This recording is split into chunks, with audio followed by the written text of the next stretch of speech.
Never again. Never again. And then,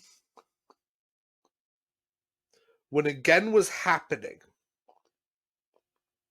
when we turned on our TV screens and we saw it happening again,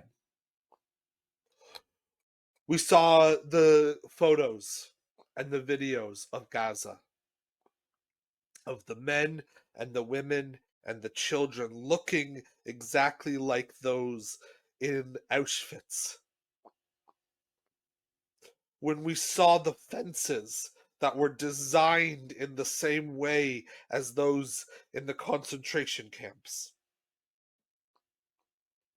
When we watched what was happening before our very eyes and we saw that it was happening again. And I contacted my synagogue, that same synagogue where I sat in prayer and I sat and I said never again. And I said to them in a message, what are we going to do here? How can we help? How can we bring about a conversation that exposes the evils of Zionism and what it is doing in this world right now?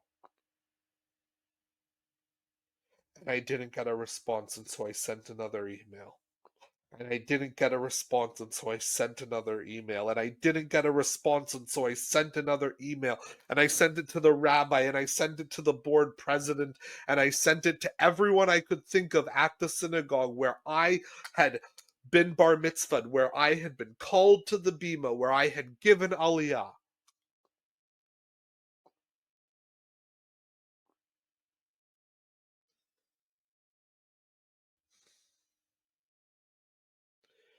And I sent email after email after email, and I got zero responses. Until one day, my phone rang. And it was the police. Because the synagogue had called the police